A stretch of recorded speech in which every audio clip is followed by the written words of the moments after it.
As tensions build following Russia's movement of troops, President Putin marked the day a national day of celebration.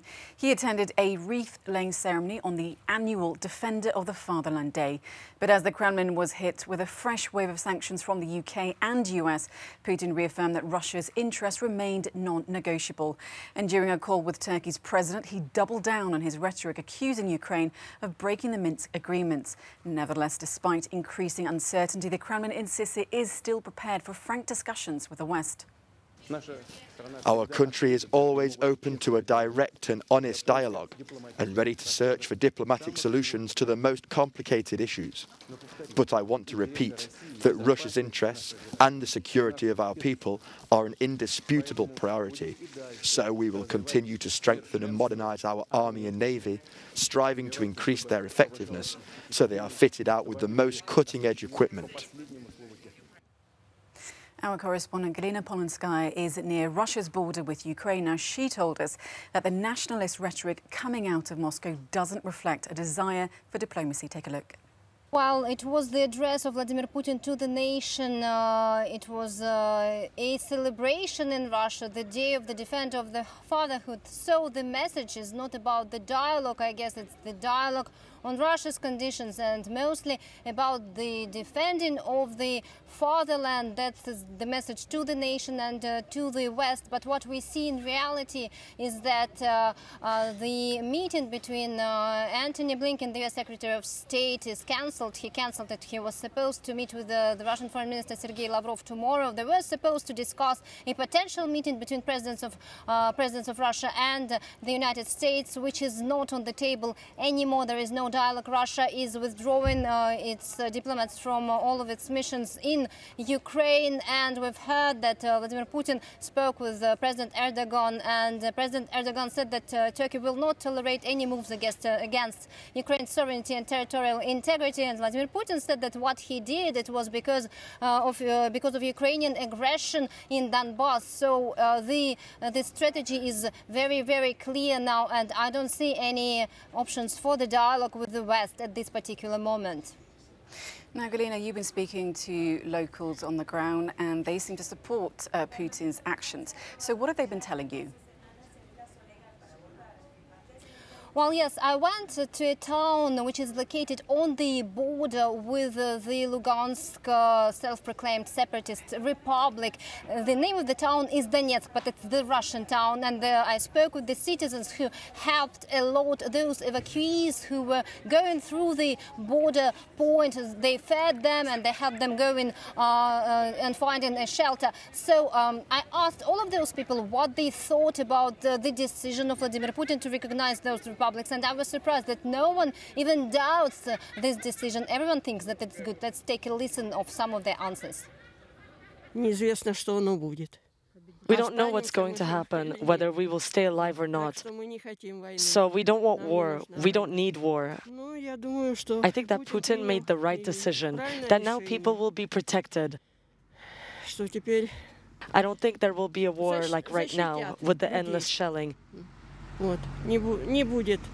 These poor people, they've been experiencing this for 8 years.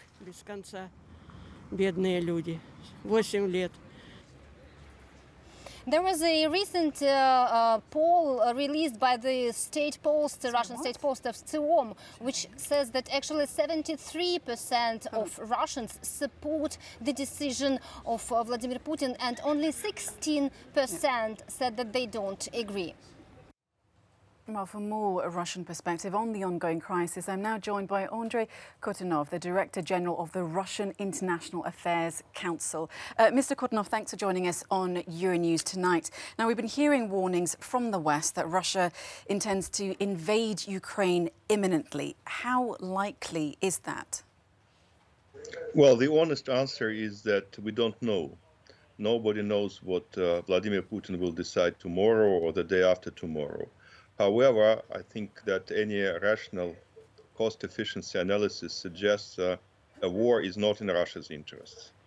If we assume that decision makers in the Kremlin are rational, they shouldn't do that, because the negative implications of such an action will be grave, will be extremely serious, and potential gains are questionable. it's not clear what Russia can gain if it goes into Ukraine. It cannot possibly occupy the whole country. It cannot install its government in Kyiv. And it's not clear what military objectives of such an operations might be. So I think that it is not very likely, and maybe the accumulation of forces along the border is supposed to deter rather than to start an offensive. Now, you say that Russian objectives don't seem to be clear. Now, President Putin, he says that he's still open to democracy, to diplomacy, but his actions don't seem to really reflect that. Do you think that dialogue could actually de-escalate tensions? Well, here I would probably disagree with you. I think that it was not the Russian side which cancelled the meeting between Secretary Blinken and Minister Lavrov. It was the United States.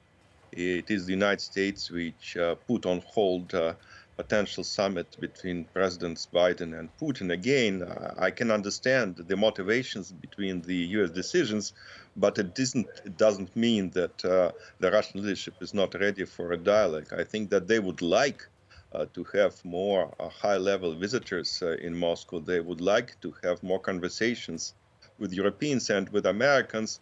Of course, the question is what is enough to meet the demands of President Putin, and how much the West is supposed to yield to Russia in order to make sure that Russia feels secure and not threatened by the NATO enlargement. It remains an open question. So far, the Russian position was quite uncompromising. So what do you think can actually get Putin then to the table to actually have dialogue with the West?